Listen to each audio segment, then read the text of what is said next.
What would happen if a mother and her daughter attended the same school? And what if this mother, who was a renowned and influential figure in her youth, returns to school at the age of 30? Would she become the school's headmistress? How would she and her daughter tackle the challenges of student life? Let's watch today's film review to find out. The film begins with a scene of several taxi drivers, one young and the other old, having a drink together. The young man, a private taxi driver, asks the older man, a company taxi driver, for a small loan, but the older man refuses, stating that he only has 2 coins left. Their disagreement escalates into an argument, leading to them grabbing each other's necks. A colleague sitting nearby fuels the fire, causing them to exchange blows. True to the way men express love, they shower each other with slaps. The bar owner, fuming with anger, grabs a knife and screams at them, calling them drunkards who are destroying her bar. She threatens to stab them if they don't leave, and the men, like frightened puppies, quickly pay their bill and flatter the woman about how delicious her food is. The next morning, the woman goes to the market, bargaining for a sweater with the shopkeeper. She then returns home, only to be reprimanded by her mother-in-law for staying up late selling and not taking care of her husband and child. Her daughter has a lecture early that morning, so the woman rushes to the school to give her daughter the new scarf she bought. But the girl rejects it, saying it's too old-fashioned and not suitable for high school students. The woman gives her daughter some money for breakfast and watches her daughter walk to school. The woman returns home to her daily housework, unaware that her daughter is being bullied at school. Aran, a young girl, and her best friend, Ikayung, are being bullied by a group of wealthy children. Aran stands up for her friend and fights back, but they are outnumbered and humiliated. A boy, Bokdong, witnesses the bullying and calls his friend to help. Bokdong arrives and protects Aran, chasing away the 3 bullies. He sternly warns Aran and her friend to avoid coming to this place, then leaves. On their way to school, Aran and her friend playfully run in the rain like children. At home, Aran's mother, Kangja, watches the rain and worries about her daughter. Although a kind and dutiful wife and daughter-in-law, Kangja loves her daughter above all else. She leaves her mother and husband to rush to the school to pick up her daughter. After class ends, the teacher bids farewell to the students.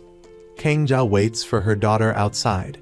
Upon seeing her mother, Aran drags her to a secluded corner, scolding her for coming to school in such shabby clothes. Feeling embarrassed in front of her friends, she demands her mother leave immediately. Kangya is furious at her daughter's behavior and doesn't understand what she has done wrong. Aran, annoyed with her mother, storms off in the rain to find her friend Ikayung, who is talking to the teacher. The 2 girls leave together. Kangja, deeply saddened by her daughter's treatment of her, throws down her umbrella in frustration.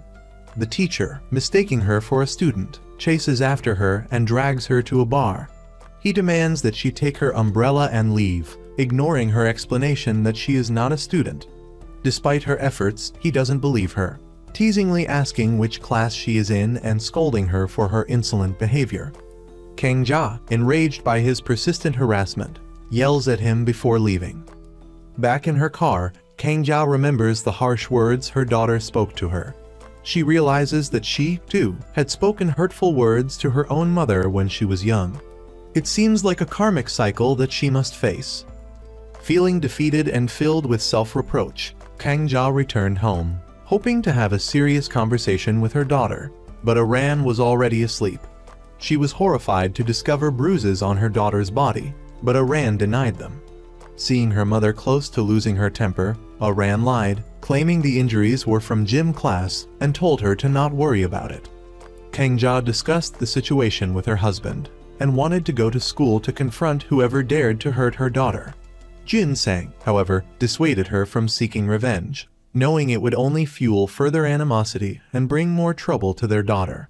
He also explained that the wealthy parents at that school would twist the story, leading to false accusations and potential legal action against them. Seeing her husband's meekness, Kangya accused him of not caring because Aran wasn't his biological daughter. Jin Sang countered that Aran wasn't her biological daughter either, and their argument was overheard by Aran. She didn't want her parents to interfere because she knew it wouldn't solve anything. The next morning, Kang Ya went to see Aran's homeroom teacher. This teacher was a corrupt man who demanded a bribe upon meeting her. He then informed the school counselor about Aran's situation. The counselor summoned the students involved in the bullying incident to question and warn them. Aran and Yikayong were worried that Kang Ya's actions would lead to retaliation against them. Yikayong was also worried that her mother would find out about this and be called for a parent-teacher meeting. Just then, the counselor found Aran. He spoke to her about the issue of school bullying, but Aran denied it, claiming it was a misunderstanding. The counselor also told Aran that she shouldn't hang out with Yikayong anymore if she didn't want to get involved.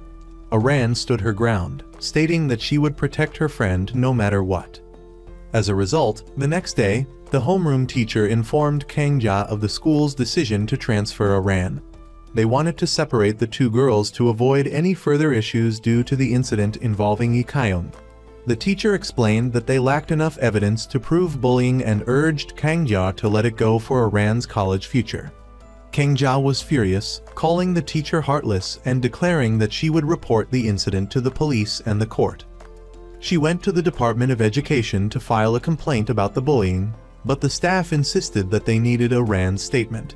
She then went to the police station but was turned away. Kang Ja, furious, started yelling at everyone there.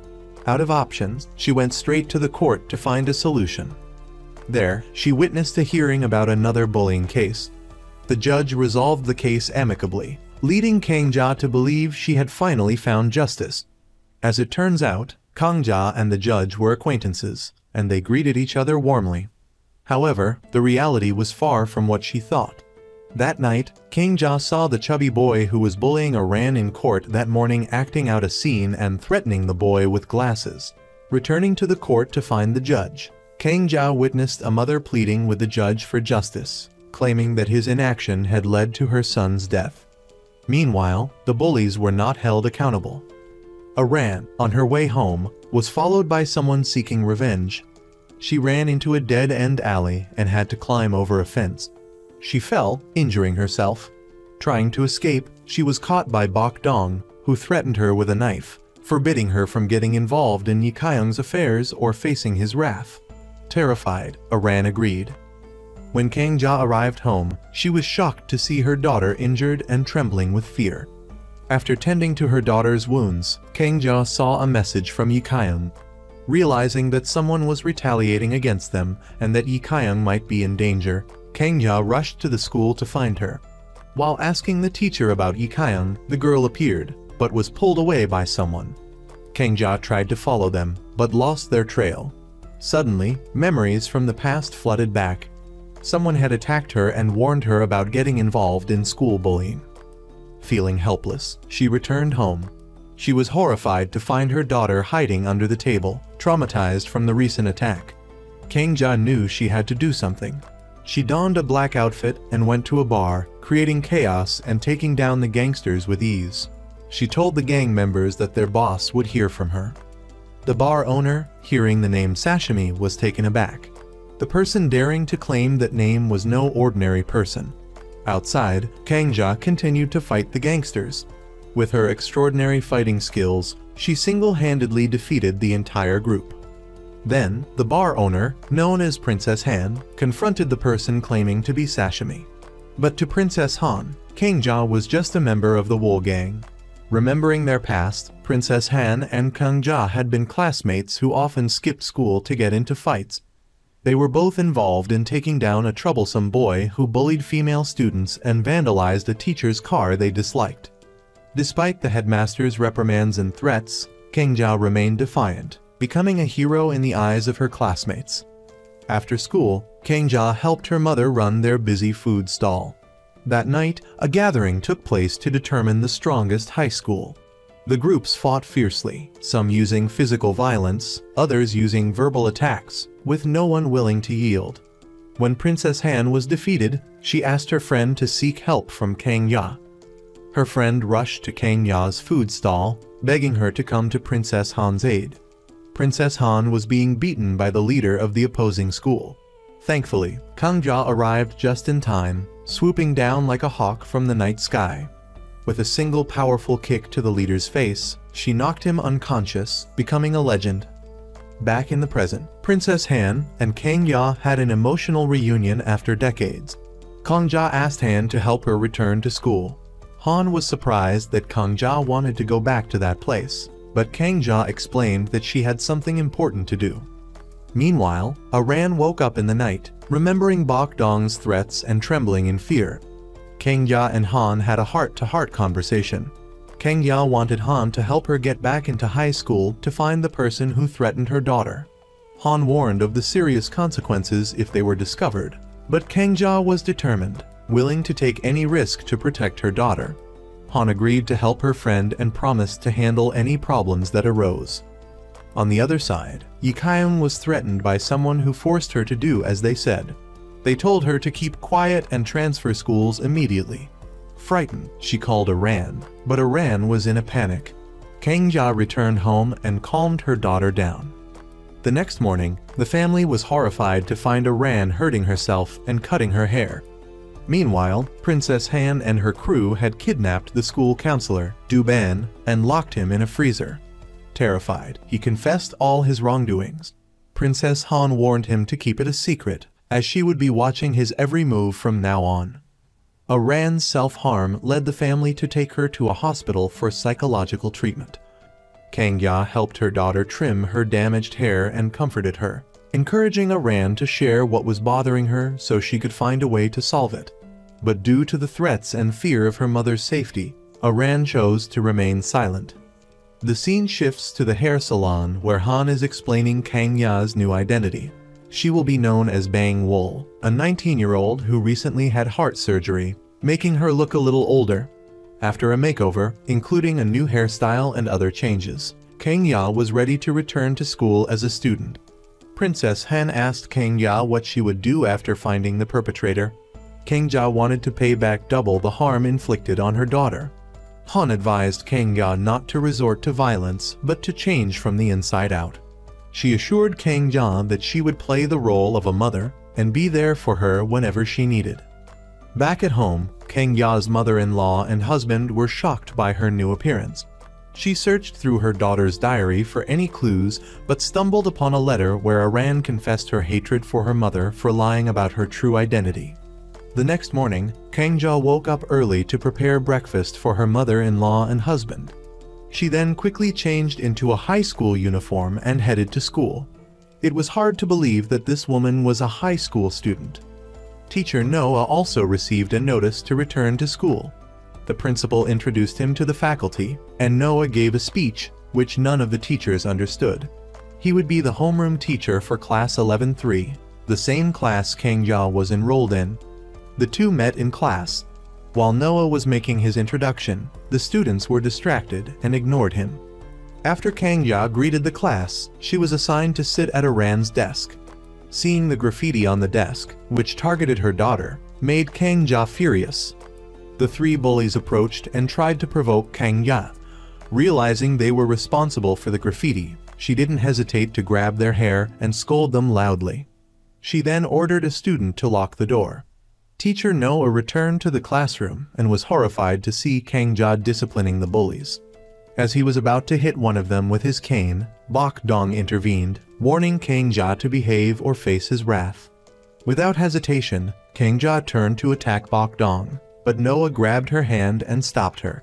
Still in a rage, Kang Ja grabbed Noah's arm, dragged him down, and grabbed his neck. Kang Ja recognized Bok Dong's voice as the attacker who harmed her daughter. She slapped him, and a brawl ensued. Noah tried to stop them, taking several blows from Kang Ja. Even when the school counselor arrived, he couldn't restrain her.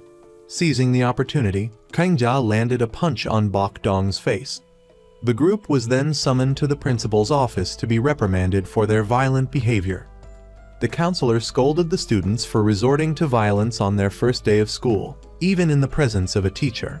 The vice principal also arrived and berated Bok Dong. Feeling wronged, Bok Dong threatened Kang Ja as they left. Princess Han had called the vice principal earlier to help Kang Ja, who was new to the school. The vice principal wanted the counselor to let Kang Ja off the hook. But the counselor was adamant about making an example out of her since this was a special case. The two clashed over this. On the rooftop, Kang-ja questioned her friend about the different cliques in the school and who was the current leader of the student group. She learned that Bok Dong, tall and skilled in fighting, was the leader, but Hong Sang-ki, the class president, was the real leader. Despite being small and not good at fighting, Sang-ki was the son of the school's chairman, so no one dared to mess with him. Kang-ja also discovered a crucial piece of information. Sang-ki had once been in love with Aran but had abandoned her for some reason, leading to her bullying by other students. That night, before school ended, Noah approached the counselor, pleading with him to overlook Kang-ja's fight. However, the counselor insisted on taking action because school violence was unacceptable. He explained that if they didn't address it decisively, the students would continue to be violent, and those being bullied would suffer in silence. Overhearing this from afar, Kang-ja nodded in agreement, acknowledging the counselor's approach. On her way home, Kang-ja attempted to grab Bok Dong, but Noah stopped her. He then invited her to get some bread and talk. He wanted to know why she had fought and offer her a solution. She told him she had to stand up for herself and fight back against bullies because the people who should have protected her couldn't. She then got up and left. Meanwhile, the counselor was trying to ingratiate himself with the Minister of Education to advance his career. It turned out that the counselor's mother had died under suspicious circumstances, with the minister being involved. The counselor harbored intense resentment towards him. That night, Kang-ja and Princess Han went out drinking. Han encouraged Kang-ja to confront the attacker and that she would help her teach him a lesson. Only then would Aran be able to recover. Outside, someone was secretly following them. After seeing Princess Han off, Kang-ja went inside and discovered the person who had been watching her. It was Yi Kyung. Worried about Aran, Yi Kyung had followed Kang-ja from school to her home to find out where her friend was. When she arrived at the hospital and saw Aran's emotionally vacant state, Yi Kyung broke down and cried. She tried to encourage Aran to talk, assuring her that she would stay by her side and protect her. Finally, Aran started speaking and asked Yi Kyung not to do anything that could endanger her life. Therefore, she lied to Kang-ja about her situation. Kang-ja wanted Yi Kyung to keep her secret at school to help her carry out her plan to take down those who bullied Aran. Meanwhile, Dong-chin recalled his past with his brother. It turned out that Kang-ja and his younger brother had once been in love. Dong-chin was furious to learn this. He confronted Kang-ja and brutally attacked her. His brother witnessed the attack and intervened to stop him. During the struggle, the knife accidentally pierced the younger brother's stomach, taking his life. This traumatic incident left a deep scar on Dong-chin. The next day at school, the news spread that the counselor had been promoted to legal affairs director. This meant that Kang-ja was now on his blacklist. However, she didn't care about that, as she wasn't there to earn a diploma. When Noah tried to approach the director to plead Kang-ja's case, he was surprised to receive a decision to overlook the incident from the director. This was the first time this happened, and it was due to Noah's sincere persuasion. The director prioritized this case. The scene shifts to the library, where the director is meeting with the private secretary of Chairman Hong. They are discussing confidential documents in a private room. Witnessing the secretary's neck injuries caused by Chairman Hong's abuse, the director offered her a secret partnership to bring down the chairman. This was overheard by Yi Kyung, who had been secretly following them. The director asked Yi Kyung to keep the secret and stop being curious, but she used this information to blackmail him, demanding that he protect Aran. Hearing these threats from a student scared the director. It turned out that they had had an illicit relationship in the past. Therefore, the director sought out Dong-chin and asked him to deal with Yi Kyung immediately to avoid any future consequences. That night, after school, Kang-ja discreetly followed Bok Dong's every move. She changed out of her uniform and into a black outfit, preparing to hunt her prey. She arrived at a bar searching for Bok Dong. Noah and a friend also came to the bar for a gathering. In a private room, Dong-chin was instructing Bok Dong on how to eliminate Yi Kyung. He encouraged Bok Dong because, as a minor, he wouldn't face severe consequences if he committed murder. Upon seeing Bok Dong, Kang Ya was shocked to also see Dong Chin. After the accidental death of his younger brother, Kang Ya had been acquitted and exonerated. Dong Chin was furious and harbored a grudge against her. Kang Ya was terrified to see that face and turned away. Just then, Noah walked up and saw her. He was surprised to see her in a place like this. Noticing Kang Ya's shock, Bok Dong, inside the bar, came out to see what was going on. He was surprised to see Noe and Kang Ya there, and Dong Chin also approached and asked who they were. Bok Dong replied that they were the homeroom teacher and a classmate. Unconcerned, he turned away. Kang Ya breathed a sigh of relief that she had narrowly avoided being recognized by Dong Chin. She immediately ran outside, and Noah tried to catch up to comfort her, but she didn't need his reassurance.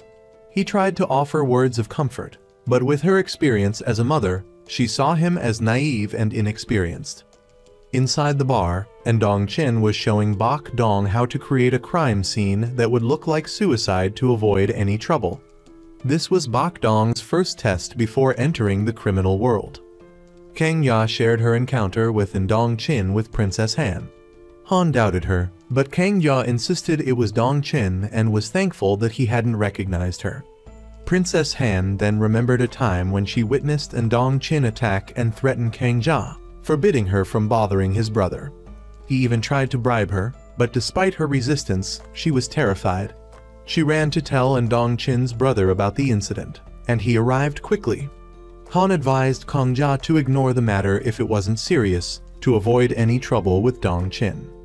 The scene shifts to the Class 11-3 study session, which was also a career guidance session conducted by Noe. However, Kang Ya declined to participate, claiming she was about to have her period. During gym class, while the students were playing basketball, Yi Kyung approached Kang Ya. She tried to persuade Kang Ya to let Ran return to school, promising to protect her.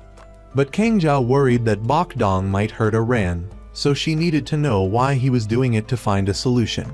Just as Yi Kyung was about to reveal the truth, the legal director arrived and stopped her. Scared, Yi Kyung ran away, accidentally bumping into Noe. He tried to comfort her and asked why she looked like she wanted to tell him something, but she kept her secret and left. Outside, Yi Kyung bumped into Bok Dong. He pulled her aside to warn her, but Yi Kyung knew he was following the legal director's orders, so she sympathized with him. She was holding a secret about the director, so she wasn't afraid. Bok Dong was genuinely concerned for Yi Kyung and pleaded with her to keep quiet and transfer schools immediately for her safety. The scene shifts again as Kang Ya meets with Bok Dong after school.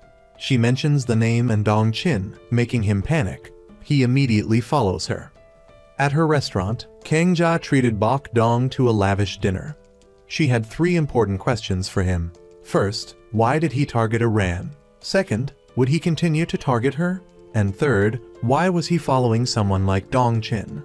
Bok Dong remained arrogant and threatened Kang Ya with repercussions if she interfered again. But seeing Kang Ya's sincerity, Bok Dong's heart softened, and he sat down to enjoy the meal. The scene shifts to an upscale bar where the legal director meets with the chairman's secretary for a private conversation. Knowing that she is being tormented by the chairman and wanting to find his weakness, the director boldly reveals a secret to her. He is the illegitimate son of the Minister of Education. He also promises to help her escape from Chairman Hong's grasp and kisses her. Dong Chin warns the secretary to know her place and remember the chairman's power. But she has her own plans and isn't worried.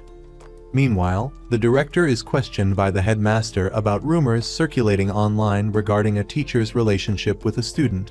Soon after, the Minister of Education calls the director, asking about this issue, suspecting the teacher in the rumor to be the legal director. This time, the minister is not willing to cover for him and demands that he resolve the issue quickly. After their meal, Bok Dong wants to know what Kang Ya needs from him. She simply wants him to apologize to Ran, nothing more.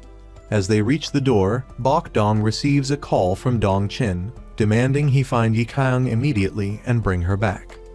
Yi Kyung had returned to school and gone to the library where the secret files are kept.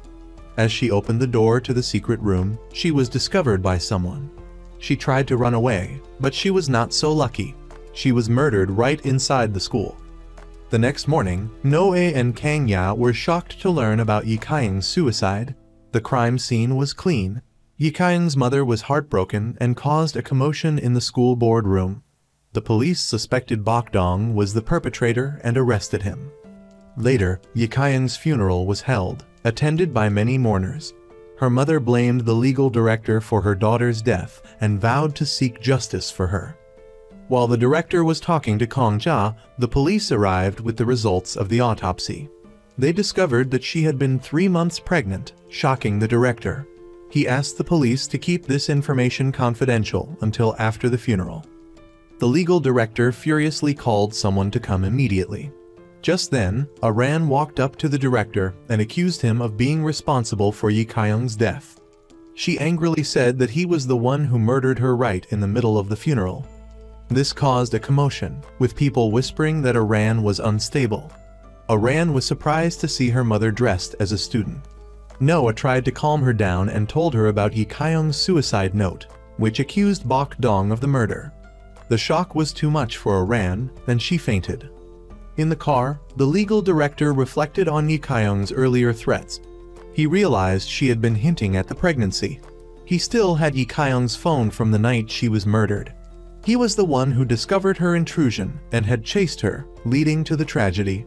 He deleted the video footage showing his face and destroyed the phone, then asked Dong Chin to manipulate public opinion. All the blame was now on Bok Dong, causing him to be ostracized.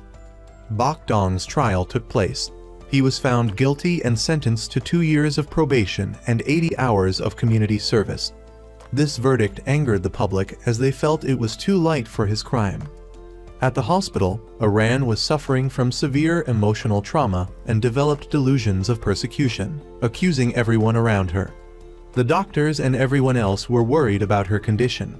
Kang Ja tried her best to reassure her daughter. She told her that she had returned to school to find the people who hurt her and protect her from revenge. Now that Bok Dong was caught, everything was over. Some time later, Aran recovered and returned home to the joy of her family. They celebrated with a meal to commemorate Aran's father's promotion to manager. Coincidentally, the company was owned by Dong Chin. Aran decided not to transfer schools and continued her studies at Mong Sung High School, despite Kang Ja's opposition. It turned out that the director had orchestrated Aran's father's promotion. Noah visited Aran and her mother in the park. He gave Aran the materials she had missed while she was away from school. Kang Ja tried to prevent this because she wanted Aran to transfer, but Aran refused. Noah supported Aran's decision to return to school, believing it would help her recover her memories. He also asked Kang Ja to protect Aran at school. Taking a proactive approach, Kang Ja agreed to be her daughter's 24/7 guardian. The next morning, Aran returned to school with her mother. The 3 girls who had bullied her before now treated her kindly. Aran ran into Hong Sang-ti and then the legal director. She pretended not to remember them, deceiving everyone. When she opened her locker, she was furious to see pictures of her being mocked by her former friends, including the deceased Yi Kaiying. Suspecting Sang-ti, she angrily accused him. Seeing her daughter bullied, Kang Ja grabbed Sang-ti by the collar and dragged him to the rooftop, where she beat him mercilessly. The fight only ended when Noah arrived and intervened. He reprimanded Kang Ja for being too violent, but she argued that it was something teachers couldn't handle and that it was necessary. This led to Kang Ja being put on Noah's blacklist. While talking with her daughter in the schoolyard, Aran suddenly saw her father arrive. Kang Ja had no choice but to hide behind a window to avoid being discovered. She realized her husband was meeting with Dong Chin. He was the CEO of the company her husband worked at, and Jin Sang was bidding for the school construction project, which is why he frequented the school. Later, Kang Ja tried to escape school, ignoring Aran's attempts to stop her. Noah was disappointed with this student. Kang Ja informed Princess Han about this. She suspected there was a hidden force behind all of this, including her husband's promotion and the school construction project.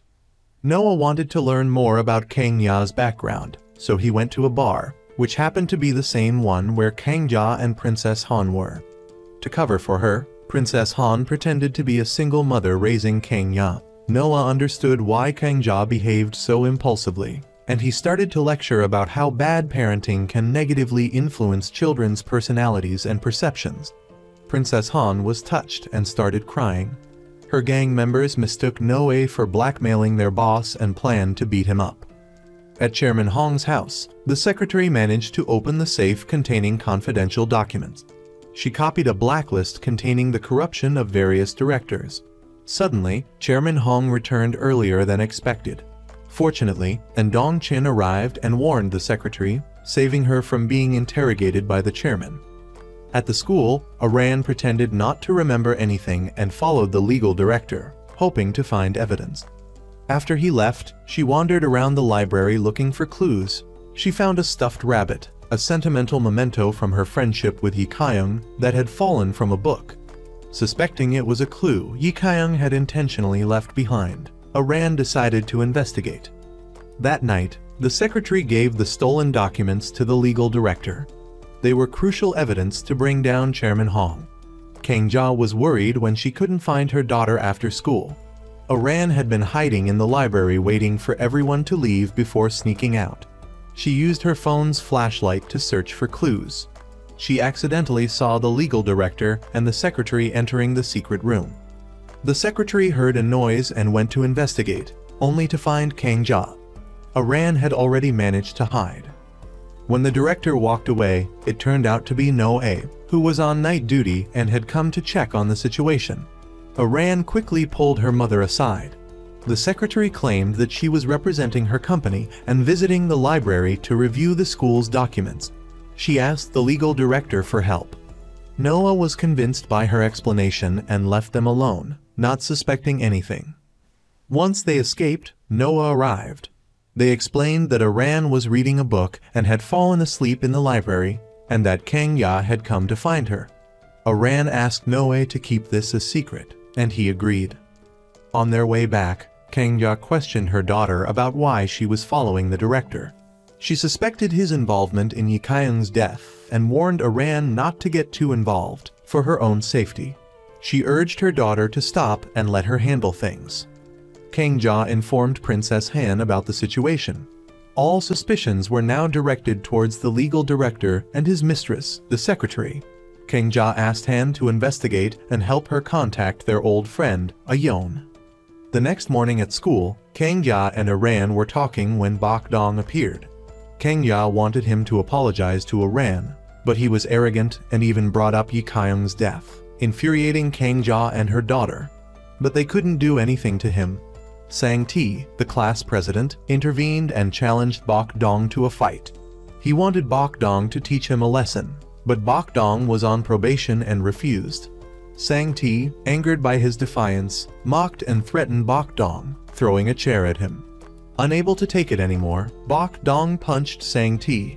A brawl broke out, with other students joining in. The situation became chaotic. Noah tried to stop them but ended up getting beaten up.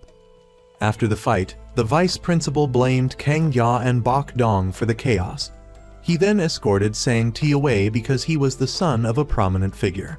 The legal director met with Bok Dong and gave him new instructions. Keep an eye on Aran and make sure she doesn't remember anything. At Princess Han's bar, she announced that she had contacted their old friend, Ayon, who turned out to be the secretary of Chairman Hong and the mistress of the legal director. The three friends had a tense reunion. Kang Ja thanked Ayon for helping her escape the library the night before. After being criticized by Princess Han for her past mistakes and bad habits, Ayon left in anger. Kang Ja followed her and thanked her, not blaming her for the past but acknowledging that it had led to her new life and allowed her to make amends. Ayon thought Kang Ja was messing with her emotions, but Kang Ja was sincere because she was determined to protect her daughter. Kang Ja returned home and was shocked to find Noah there. Aran had told him that her mother had just returned from a trip. He had come to talk to her. Kang Ja quickly dragged Noah away, telling her mother-in-law that Aran's mother had a history of mental illness and that he shouldn't meet her because it would be troublesome. In the school board meeting, the vice principal was furious because the fight involved the son of Chairman Hong. He demanded that the headmaster, Noe, call both parties' parents to a disciplinary hearing the next day. Meanwhile, Bokdong sought out Aran, trying to convince her to stop investigating and stay away from the school's troubles. He warned that she might end up like Ikayang if she didn't. He claimed that Ikayang's death was caused by Aran's interference. Aran slapped him, deeply disappointed that she and Ikayang had always thought he was a good person. The truth was that he was just a cunning and cruel individual. That evening, the disciplinary hearing was held, with Ndong Chin representing Bokdong. Meanwhile, Kangjia and Bokdong were writing their statements. Noe and Dong Chin were arguing loudly in the hallway, and Kangjia recognized Dong Chin's voice. She quickly hid under the table. Bokdong lied to protect her, so Dong Chin didn't realize she was there. Princess Han arrived at the school in an extremely flamboyant outfit, shocking the vice principal. He informed her about the students' fight. She began to use a combination of flattery and her charm to sway the vice principal, who was easily persuaded.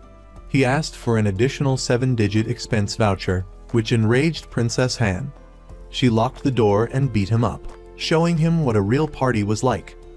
When Kangjia learned that Princess Han was at the school, she panicked and dragged her out, scolding her for coming.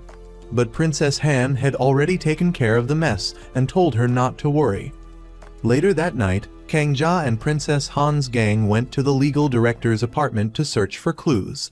Kangjia used her charm to enter and talk to the director. She asked probing questions and flirted with him. She deliberately spilled coffee on him, then borrowed his clothes as a way to seduce him. While trying to lecture her about inappropriate behavior towards a teacher, he received a phone call. Princess Han's gang had created a fake accident with the director's car in the basement garage, stalling him. While this was happening, Kangjia was searching the apartment for clues. As the director prepared to go back up, Princess Han tried to stop him by inviting him to dinner as a thank you, but he coldly refused and left. Kangjia accidentally found a hidden envelope. When she opened it, she was horrified to find a 2-line pregnancy test and a suicide note written by Ikayang. At that moment, Principal Du returned to his apartment, but Teacher No arrived to deliver documents. He saw Kangjia and used the excuse of needing to use the bathroom to try to enter the apartment. Kangjia came out just then, and Teacher No followed her, expressing his suspicions about the inappropriate relationship between the teacher and student. Back at home, Kangjia scolded her daughter for not telling her this secret. However, Aran had her reasons. Ikayang was always alone at school, and the culprit was actually Principal Du. After playing with Ikayang and getting bored, he started to harm her. That was the reason why Bokdong bullied Ikayang and forced her to transfer schools. However, all that Bokdong did was on Principal Du's orders, and the root of all evil stemmed from him. Knowing the truth, Kangjia decided to make Principal Du confess. She then went to Ikayang's mother and told her everything about her daughter's death and Principal Du being the mastermind.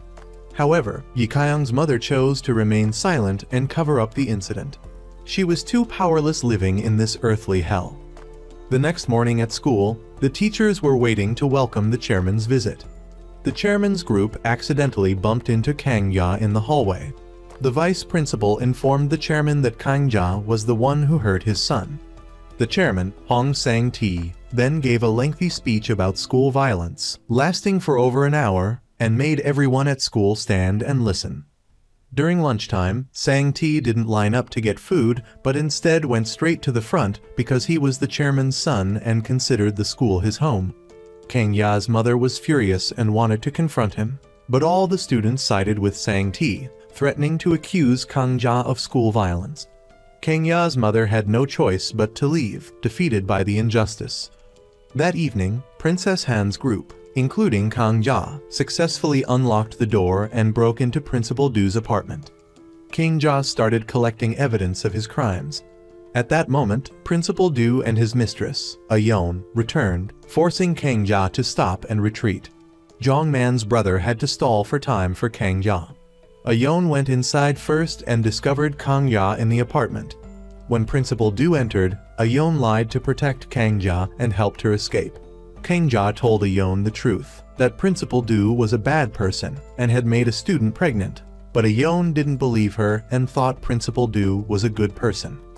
Meanwhile, Princess Han and her two friends were searching for evidence in the apartment complex's trash bins because they knew he would throw things away.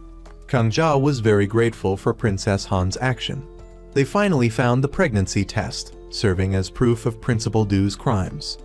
The next morning, Kang-ja's group went to the Ministry of Education with the evidence in hand and accused Principal Du Young-hoo of being responsible for Yi Kyung's death.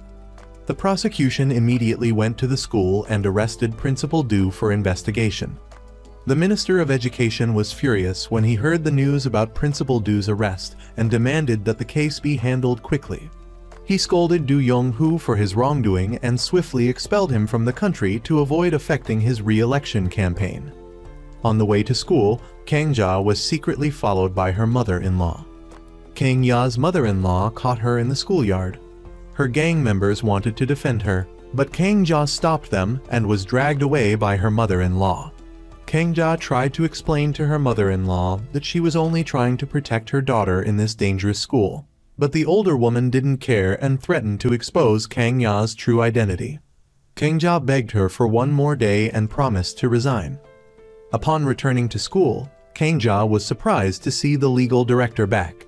It turned out that he had threatened the Minister of Education, revealing his true identity and threatening to expose the evidence proving that he was the minister's son.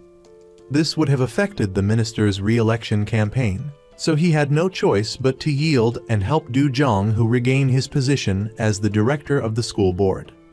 Kang-ja stormed into the Department of Education demanding justice, but all the evidence had been destroyed.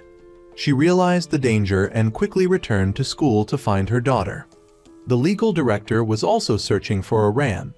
Aran was in the library when she was discovered by him. He accused her of reporting him and threatened her.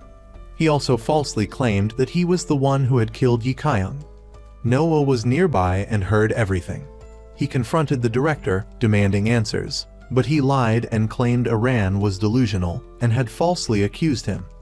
After the director's threats, Aran met with her mother and told her that she would forget everything and focus on studying. She wanted her mother to quit school and let everything go. She didn't want to be involved anymore. After talking to her daughter, Kang-ja recounted how everything they had done up to that point had disappeared. The chubby woman also realized that this was no ordinary matter. It wasn't simply a personal issue with Du Young-woo. There was a much larger force at play behind this, making Kang-ja worry about Aran. As a mother, how could she let her child be in danger? She genuinely desired power because it was the only way she could protect her daughter. Meanwhile, Aran was contemplating Young-woo's words. He had threatened that if she continued to live in her illusions, her mother would bear the consequences. But Kang-ja had devised a new plan. She was certain that the Myeong-sung Corporation had weaknesses and she would find them. This time, they wouldn't fight with power, they would use their minds. First, she had Jong-man and Sang-man pose as pest control workers to install hidden cameras. Back at home, Kang-ja was scolded by her mother-in-law for not submitting her withdrawal application from school. The house was always filthy because she wasn't there to take care of it. Feeling wronged, the elderly woman wanted to tell her son about this, but Kang-ja silenced her and dragged her into a room. She treated her mother-in-law to all her favorite dishes to keep her mouth shut and praised her for still looking young and beautiful, even offering to take her on a trip to find a partner. Finally, her mother-in-law agreed to keep the secret for a week, no more, no less.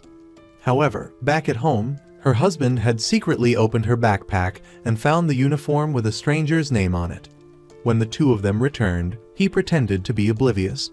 The next day, Kang-ja went to observe the others, but nothing happened. She rushed to Aran, surprising her daughter who thought she had dropped out of school. They went to class again, but this time they couldn't sit together anymore. The school had started to enforce stricter seating arrangements based on academic performance, causing dissatisfaction among the students, but there was nothing they could do about it. The teacher even tried to complain about it, but was reprimanded for it. Other teachers also understood the situation and accepted the arrangement. Sang-tae, now full of himself, started giving orders to everyone in the class and even advised Aran to get tutoring. This infuriated her mother, who was about to teach him a lesson. But then her husband suddenly appeared, causing both her and Aran to panic. They managed to hide his face, and Aran dragged her father outside, preventing the truth from being revealed. Meanwhile, Snow White received a call asking if she was the mother of student Kangja. She cleverly responded and prepared for the parent-teacher meeting. Everyone was stunned by the extravagance of Gongju, asking what her husband did for a living. She replied that she didn't rely on her husband and was self-sufficient. The principal was also intimidated by Gongju's presence. The meeting started and other parents began offering gifts in exchange for tips on helping their children study. The two who didn't bring gifts could only watch as others received identical books. They confided in each other, acknowledging that even though they were struggling, they were still looked down upon by society. No matter how hard they tried, their achievements paled in comparison to the wealthy.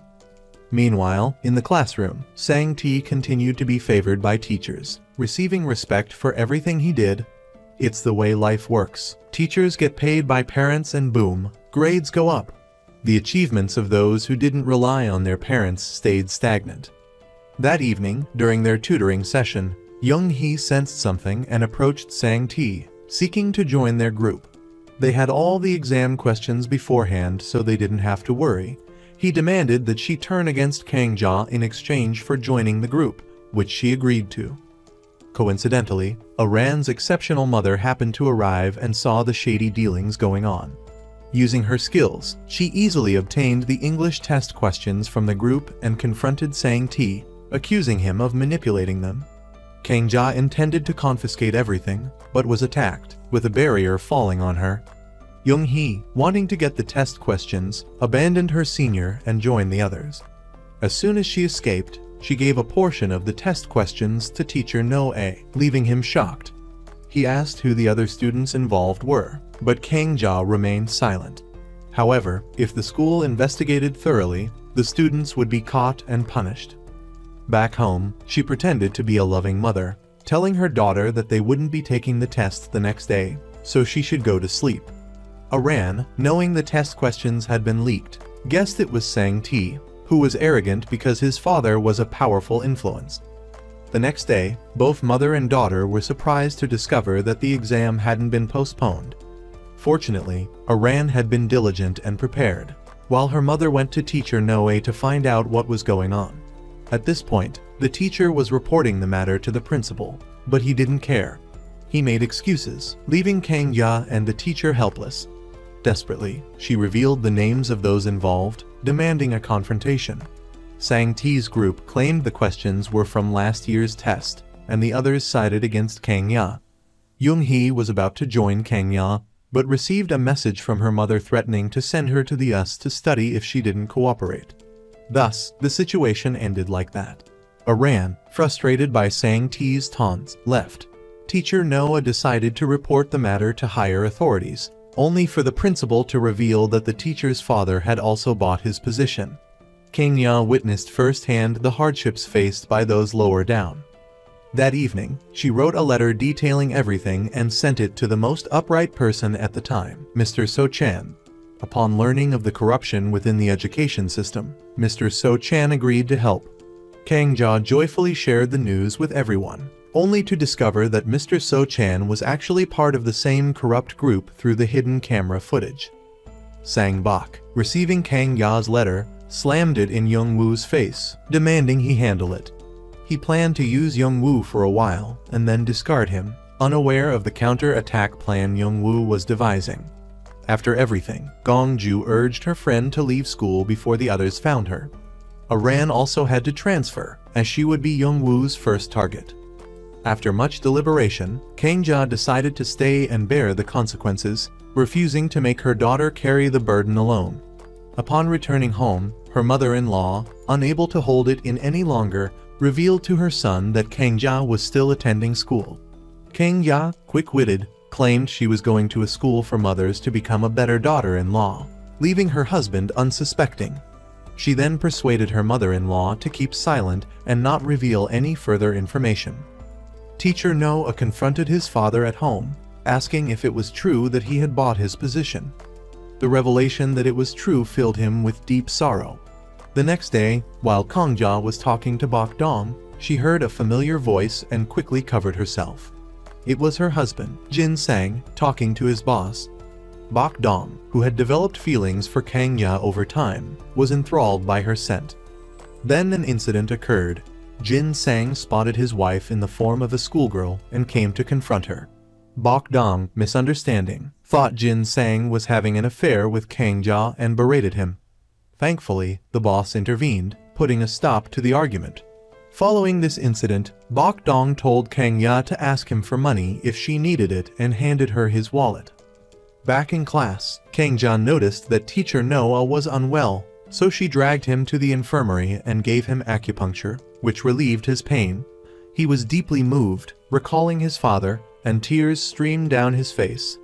Returning to their base, Kongjia learned that Gongju had searched for information but found nothing. Eon then arrived to meet her old friend. Kongjia asked if they were still friends and what her relationship with Sangbok was like. Eon didn't know if they were still friends but held a deep grudge against the old scoundrel. She advised Kongjia to leave school immediately because they were both in danger. Kongjia still wanted to stay and pleaded with her friend to pretend not to know them. The next morning, Jin Sang decided to prevent his wife from going to school. Kongjia revealed that the girl's death was orchestrated by Youngwoo. This argument enraged her mother-in-law, who ordered them to pack their things and leave. Fed up, Kongjia declared that if anyone had to leave, it was her mother-in-law, because the house was purchased with her and her husband's money, not a single penny from her mother-in-law. The mother and daughter went to school together, but Kongjia mother-in-law arrived to expose her. Thankfully, Kongjia had registered under a fake name, so the teachers didn't know who Kongjia was. Seeing the situation, Gongju called her husband for help, claiming her mother had lost her mind and there was no such person as Kongjia.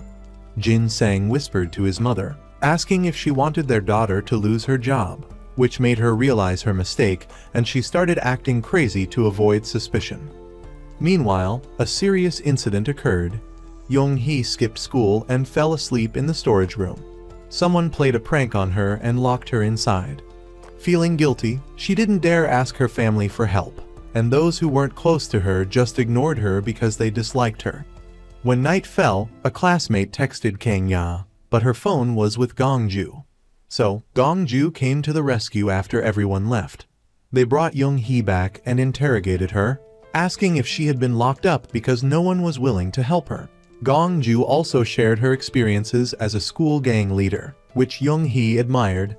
Kongjia arrived and joined them, pretending to send Young-hee home, even receiving an apology from her for the earlier incident. As a grown-up, Kongjia didn't hold it against a child and let it go. Just as they were leaving, Dong Chin appeared. He beat up Jong Man because Jong Man was the one who sent the letter to Mr. So Chan using Dong Chin's identity. Back at home, Jin Sang demanded a divorce if Kongjia didn't quit school. Kongjia tore up the divorce papers and asked him what he was doing. Jin Sang confessed that the construction project he was working on was related to the villains. Gongju anxiously informed Kongjia about Jong Man getting beaten. But more importantly, Dong Chin said he would be back, which meant the enemy was on the move and they had to speed up their plan. The next day, Kongjia took action on her own. She broke into Youngwoo's room to find information, but he returned. Meanwhile, Aran was captured by Dong Chin, who used her phone to call Kongjia and order her to come. As expected, Kongjia arrived and greeted Dong Chin, surprising him and leaving him speechless. Both sides started arguing about who was responsible for his brother's disappearance. Dong Chin blamed Kongjia, and she blamed him back. Just when things were getting heated, teacher Noah arrived and intervened, taking a stab. Thankfully, the knife wasn't deep and he was unharmed, allowing Dong Chin to escape. They brought the injured teacher back to their hideout. He eventually regained consciousness but remained deeply concerned about his students. Noah wanted to know what Kongjia was really doing, but she promised to reveal everything when the time was right. The situation was becoming increasingly dangerous, as the enemy now knew Kongya's identity. It was like a quagmire. The deeper they went into that school, the harder it became to escape. But Aran was trapped there too, so Kongjia was determined to see it through. After the previous day's events, Aran began to question whether her mother was really a murderer.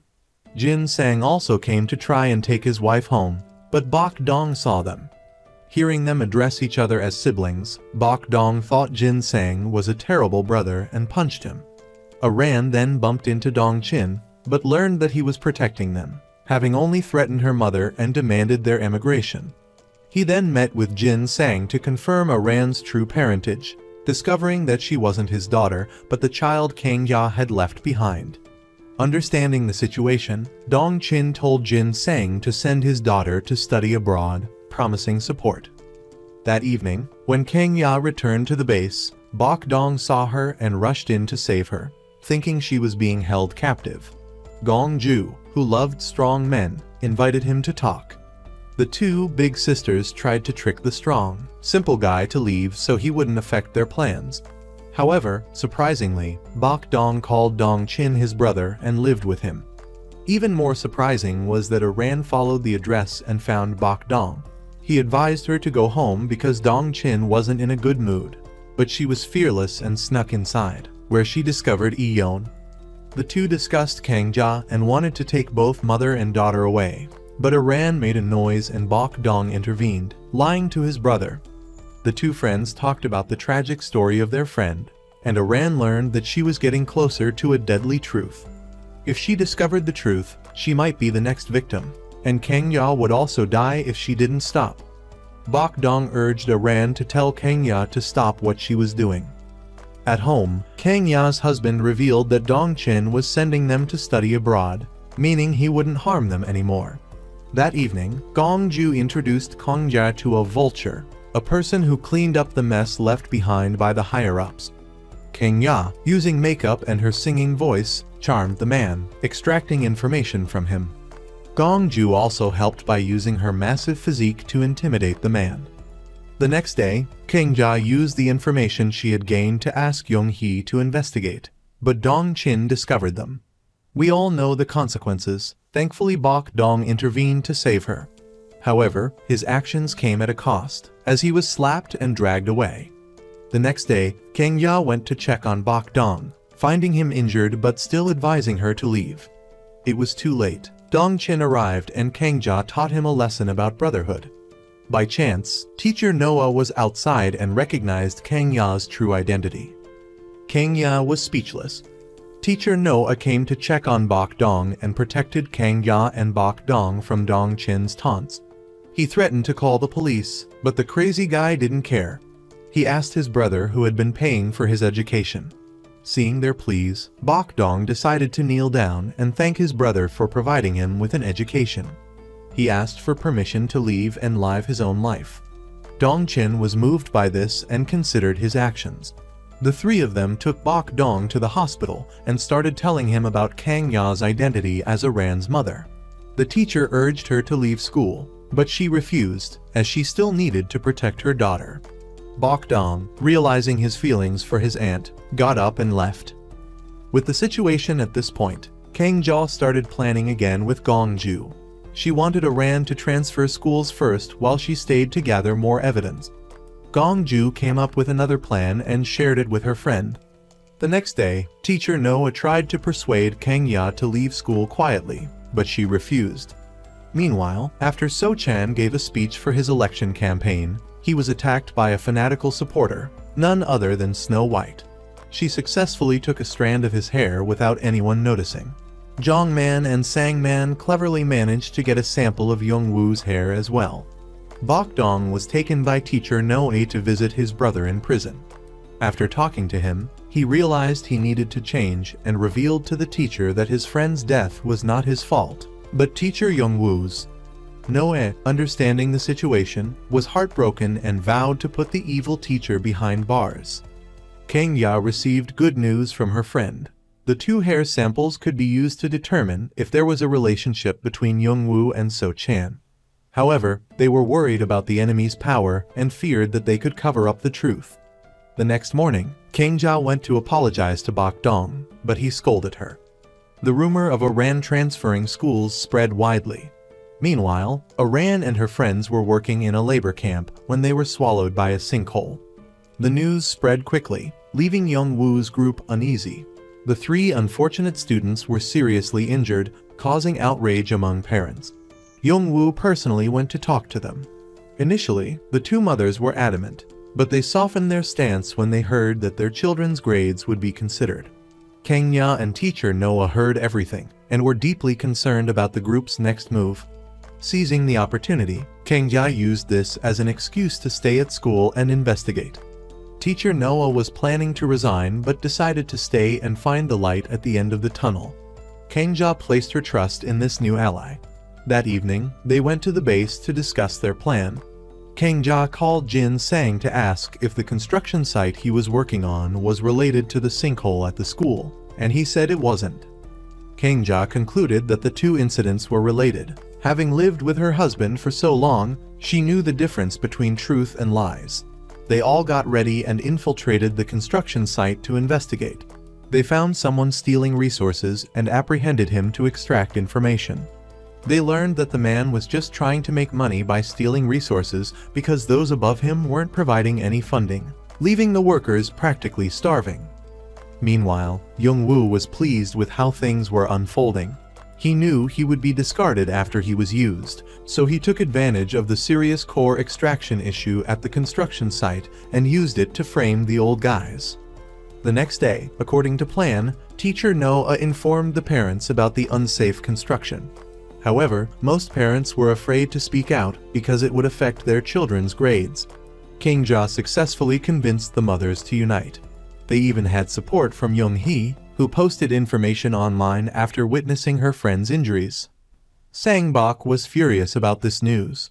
Sang-ti admitted the construction was responsible for the incident but was scolded by his father, who told him he knew nothing. Sang-ti, however, defended his friends. Aran wanted to know if the mothers would stand up to the school the next day. Kang-ja told her they had no choice and should just hope for a miracle. The next day, teacher Noah stopped the construction. Young-woo tried to drag him away, but a miracle occurred. A large group of parents arrived demanding an explanation from the school. Gong-ju led the crowd by sending a car to pick up each parent individually. The strength in numbers made people less afraid, thus encouraging more people to join. Teacher Noah then revealed all the evidence he had found at the construction site, leaving the group speechless. Young-woo was enraged and ordered Dong-chin to deal with Aran, believing she was the mastermind. That night, Kang-ja went to see her daughter, but Sang-ti discovered their ambiguous relationship. Dong-chin, unaware of his father's actions, believed Kang-ja and her group were trying to stab him in the back. When Aran found him, Sang-ti's attitude revealed that her mother's identity had been exposed, prompting her to chase after him. Sang-ti went home to tell his father, but Aran arrived and begged him. Just as Sang-bok, with a bitter expression, returned, Aran had to hide. Sang-ti, seeing his father's treatment of his employees worse than that of dogs, hid what had just happened. Aran then comforted Sang-ti and asked if Eon was his mother, learning that she wasn't. His mother had left to find a better life, as staying in that house was like waiting to die. Aran shared her own hardships, and Kang-ja arrived, hearing the entire conversation. After opening up to each other, the two were about to kiss, but Kang-ja intervened, pulling her daughter away. However, they saw Sang-bok giving Eon instructions about the school situation. Eon had to endure Sang-bok's abuse but still obey him. The two friends met again and shared advice. Kang-ja wanted to get what Young-woo's mother had left behind, as Sang-bok had said, and asked her friend for help. But Eon didn't want to die early and refused, telling them to leave immediately. The next day, the enemy sent their vulture to clean up the mess. Teacher Noah couldn't do anything, but Kang-ja could. Seeing her, the vulture realized he had been groping a student and was terrified. Kang-ja used the opportunity to approach him, hoping he could help their side, but he couldn't, as it was an order from above. The target was So-chan, and only by getting rid of the construction project could they take him down. Gong-ju's group confirmed that Young-woo and So-chan were father and son. The next day, when So-chan was campaigning for election, he was sabotaged by Kang-ya's group, driving him crazy. He immediately sent people to deal with them. Soon, the news that Young-woo and the minister were father and son caught the media's attention. The minister summoned the two people who knew about it, questioning them about who had leaked the information. On her way to escape, Kang Ya ran into Bok Dong and had to tell him the truth that Young-woo and So Chan were father and son, and that's why she had gone to destroy them. He then revealed what he knew and formed an alliance. He blamed himself for not being able to save his friend. They all comforted each other and prepared for their next plan to further divide the enemy from within. That night, Dong Chin went to Snow White's place to cause trouble. He was tough and managed to fight off the guards. They talked until Kang Ja arrived, and Dong Chin gave them a final chance to study abroad. He left behind plane tickets and everything they needed. Kang Ja felt their plan was about to succeed and decided to stay. Eun, after the incident, thanked Kang Ja for getting her another beating by revealing the information. She wanted to ask them to avenge her, and gave them a piece of evidence, a copy left behind by Young-woo's mother. Before she was killed by those people, she wanted to take them down. So Chan refused to acknowledge his son, speaking harshly to his mother, forcing her to record the conversation. This would be the ironclad evidence to topple him because, for the people, a good politician must be a good father who takes care of his family well before he can lead the country. While they were discussing this crucial matter, Jin Ho arrived, making Kang Ja realize he was teacher No-A's father, so she quickly left. The next morning, Young-woo ordered many reporters to come to the school. This was unexpected by the two old men, and Eun informed her allies that they might be coming. The interview began. As planned, So Chan arrived to explain the situation. He acknowledged Young-woo as his son and provided a very convincing explanation to justify himself. Both of them performed convincingly, defying everyone's expectations. The plan to expose them had failed. Kang Ya, undeterred, ran to the top floor. They played the recording of Young-woo's mother for the whole school to hear. But the recording played was something else, something against Kang Ya. It turned out that Eun had flipped sides for fear of death. Before she was discovered, she had revealed Kang Ya's plan to Young-woo. From then on, they conspired to set up Kang Ya. Young-woo came and laughed at them, saying the game was over. Kang Ya was deeply shocked by the defeat and had to be hospitalized. The next day, the media was abuzz with news about an aunt attending school with her niece. People thought the aunt was crazy, and other students were shocked about it. After admitting to Young-woo being his illegitimate son, So Chan's poll numbers rose significantly. Meanwhile, Kang Ya's group was investigated by the police for fraud. Thankfully, teacher Noe and his father bailed them out, preventing them from being detained. Back home, Kang Ja revealed the reason for her actions, but she refused to give up, even against the presidential candidate. Noe asked his father for help, and he revealed his plan. According to him, the key to defeating a candidate was his political slush fund. Bok Dong was still uncomfortable with how to address Kang Ja, treating her like a classmate. Back home, his mother was extremely embarrassed and made some unpleasant remarks. Kang Ja didn't care and wanted to go to school as a mother to protect her daughter. The next day, she shocked the nation by protesting in front of the school, undeterred by the risk of death. Her followers, who still loved her, came to take pictures. Jin Sang arrived to take his wife home, but Bok Dong stopped him. Dong Chin also arrived and asked them to follow him. He first asked his subordinates to use divorce to stop the aunt and gave Bok Dong gentler advice than usual, telling him not to let the aunt go too far. Otherwise, both he and Dong Chin would be in danger. Aran went to school and was teased by her classmates. Sang Ti defended her, and Bok Dong warned the classmates to know their place. Kang Ya's persistent presence at the school attracted the attention of the biggest news station in the country, who interviewed her. The interviewer also invited colleagues to interview her, asking her about her skincare routine and how a woman over 30 could go to school, even offering her acting roles in commercials. Back home, Jin Sang asked his wife to erase everything and move on, but it was too late. After a few days, public opinion started to shift towards Kang Ja, as people saw the selfless love of a mother for her daughter. Teacher Noah then went to Sang Bok's house, claiming to investigate the student's family background, seeking to find the slush fund hidden in the statue. With his words, he successfully obtained Sang Bok's birth date. While the man was on the phone, Noah tried to guess the password, but Eon caught him. Thankfully, when Sang-bok returned, the teacher and his son pretended to catch a cockroach, making him suspicious. The next day, some mothers who supported the school threw eggs at Kang-ya, calling her a murderer, questioning her right to be there. Aran saw this and went to Dong-chin, accusing him of murder. With her logic, she made him think about his actions and remain silent.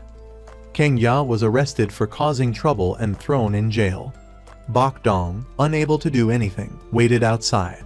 Aran was also in danger because of this. That night, Sang-bok sent someone pretending to be a reporter to approach Aran. Sang-ti witnessed this and heard the call from his father, so he tried to stop it. He challenged his father, saying he wouldn't stand by and watch if he dared to touch her. As a result, he was locked up but not beaten. Enraged, Sang-ti went all out, driving his motorbike out of the house and crashing it. Aran, realizing she was tricked, met Sang-bok. He asked her who she loved most in the world. Before she could answer, she asked him who he loved most. If it was Sang-ti, why did he separate him from his mother? Infuriated, Sang-bok gave her a final choice. Did she want her mother to live or die? If she wanted her to live, she had to leave quietly, otherwise she would die right there. At that moment, Sang-ti arrived and stopped his father. He said that he was too young before and let his mother go. But this time he wouldn't let his father harm those who were important to him. He was slapped by his father, but thankfully, a third party appeared, Dong-chin. He asked Sang-bok to spare the kids in exchange for a special gift, and the two children were safe.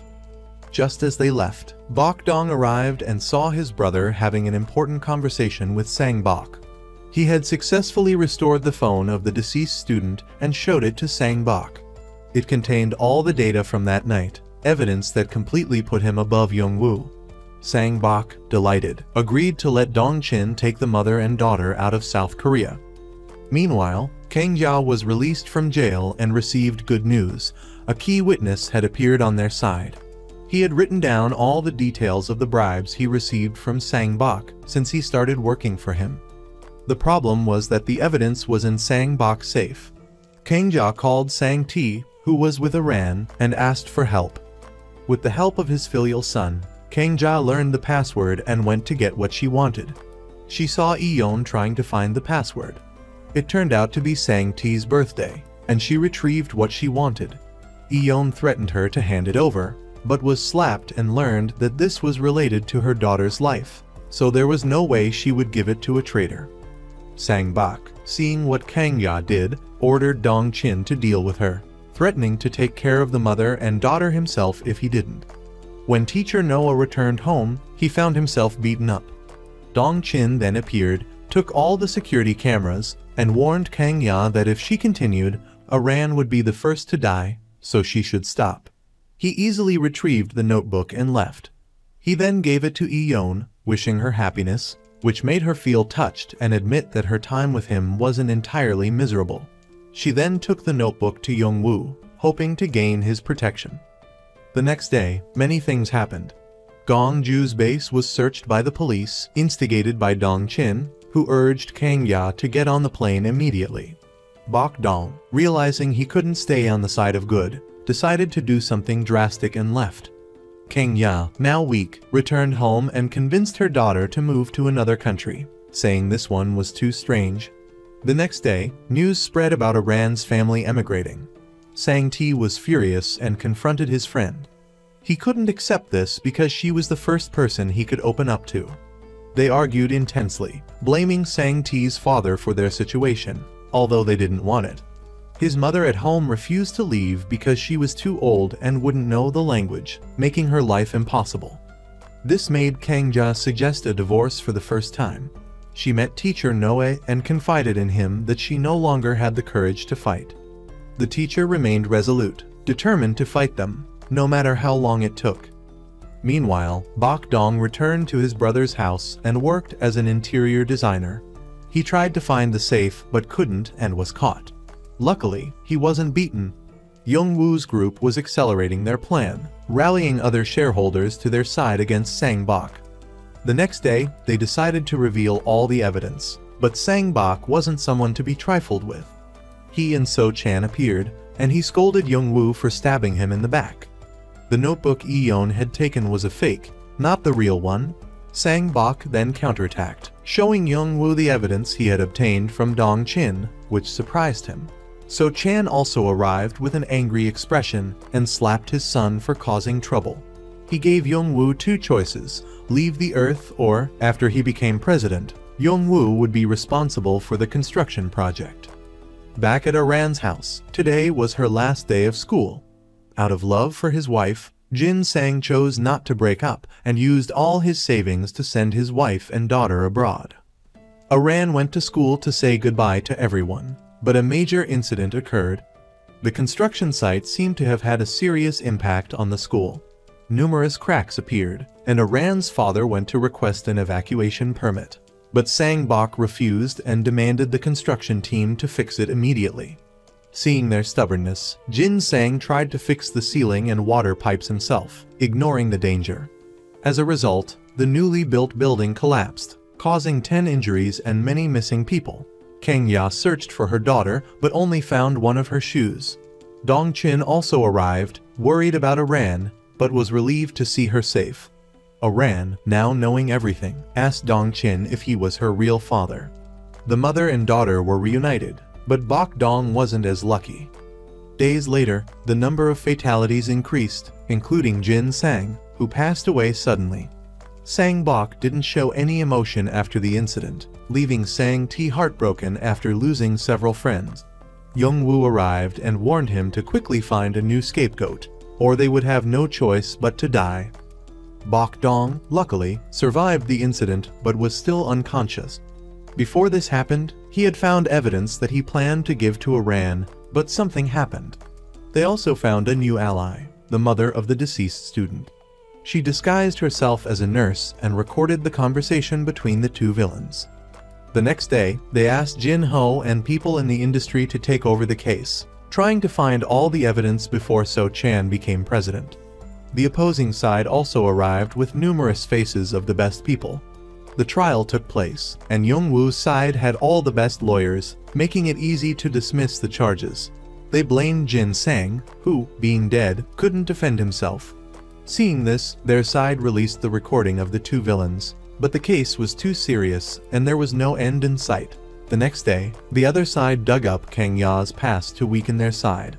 But the mothers who had lost their children didn't give up and continued to fight for their rights. Sang Bok, in front of the reporters, used his son as a cover-up. But Sang T came out unharmed, leaving Sang Bok speechless. Sang T then joined his friends to mourn the deceased. The next morning, Eon received 1 billion won from Young-woo's group, realizing that she was the next sacrificial lamb to get them out of trouble. Dong Chin advised her to accept it because the maximum sentence was only 2 years. At this point, she didn't want to die like this and asked him to help her turn the tables. But Dong Chin wasn't stupid enough to do that. Meanwhile, the police found Bok Dong's phone and informed Kang Ya and the teacher. They realized the magnitude of Bok Dong's sacrifice as he had obtained all the evidence from Dong Chin. The evidence also included an important video clip from before the girl was killed by Young-woo, which made everyone heartbroken. That night, to get revenge, they texted Young-woo, luring him to the rooftop. He was half drunk and saw the ghost of the girl he killed, confessing things that helped the good guys get back the footage. They then posted it online. This trick was to separate the group because the person who had the dead girl's phone was Sang Bok. Eon then approached the good guys to beg for salvation. Kang Ya refused to accept her and kicked her out. Dong Chin, knowing that his brother's actions could kill him, was still saddened that Bok Dong was in danger. To redeem himself, he went to capture Kang Ya, who was holding a lot of evidence, as ordered by Sang Bok. But that night, when he lured Sang Bok to the place and opened the secret safe, the reporters arrived to publish the news. It turned out that Bok Dong had woken up before leaving and held his brother's hand. Then, Aran and her mother appeared, calling for him to return to the side of good. Seeing his subordinates betray him, Sang Bok was furious. Young-woo also saw the news and realized that he couldn't die alone at this point. The next day, the trial took place again. But this time, to avoid punishment, Sang-bok blamed Young-woo. Young-woo had anticipated this and said he didn't want to die alone. However, another witness, Bok-sang, appeared to accuse him of murder. As a result, the court convicted Young-woo of murder. Sang-bok sent people to retrieve the evidence left by his mother, but it was gone. Thanks to So-chan's power and the fact that the judges were involved in the bribery, they postponed the trial so that it could be continued after So-chan became president. At this point, the good side welcomed another important figure who could help them, Sang-ti's mother. However, Sang-bok was informed of their every move and sent people to capture the mother and daughter. Sang-ti realized the situation and stayed to hold them back so his mother could escape. He was taken home and threatened his father, saying he would stop only if he wanted his son to die. Despite his wickedness, Sang-bok had only one son, so he only put him under house arrest. He called Sang-ti's mother to silence her, and she apologized for not testifying for Sang-ti's safety. On this day, So-chan appeared in public and apologized to the public. He even knelt down to gain sympathy from everyone. Seeing his father push him towards death, Young-woo was very sad. Because of this, he called Eun to get the gift he had left behind. Meanwhile, the deceased girl's mother had persuaded Sang-ti's mother with the death of her daughter. They went together to Sang-bok's house, where So-chan was also staying. Teacher Noah arrived and saved Sang-ti. Knowing that the good side wouldn't let it go easily, So-chan went straight to the point. He had prepared a huge suitcase full of money to bribe them into silence. The three mothers laughed because these people were so brazen. At this point, they were still trying to bribe witnesses. Sang-ti arrived and said he would decide his own fate. Sang-bok asked if his son was planning to stab him in the back. Sang-ti felt sorry for his father and refused to go with his mother, telling her to do what she needed to do and he would do everything he could. Following Young-woo's instructions, Eun went to a bar to ask about the item he left behind. She received it along with a message from him. At the next trial, Sang-ti's mother appeared to testify against the two old foxes. This caused a lot of turmoil between them. Eun also accepted Young-woo's request and brought the evidence left by his mother to the good side. He really didn't want to die alone. Finally, the recording was played for the whole country to hear.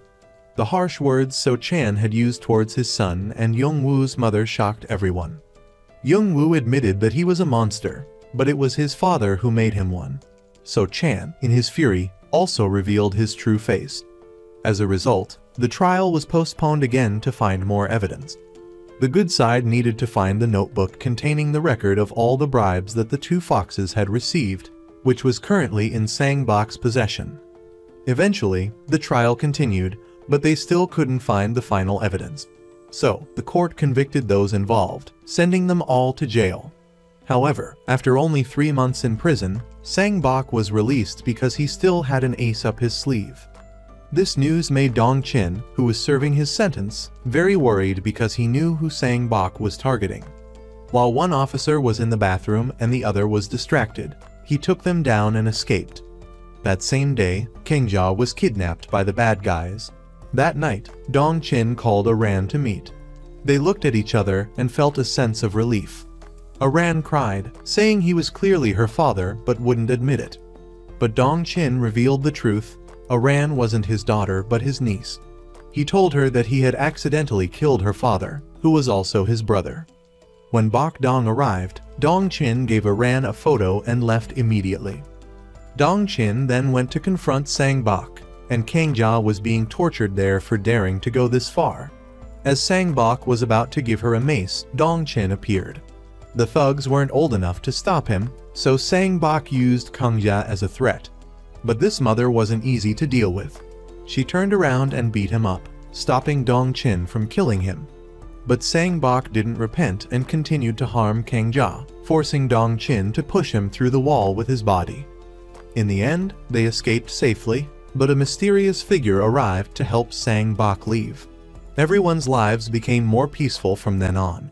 Aran and Sang-ti's relationship progressed rapidly. All of Teacher No-A's students were in their final year and held a final camping trip to say goodbye to each other.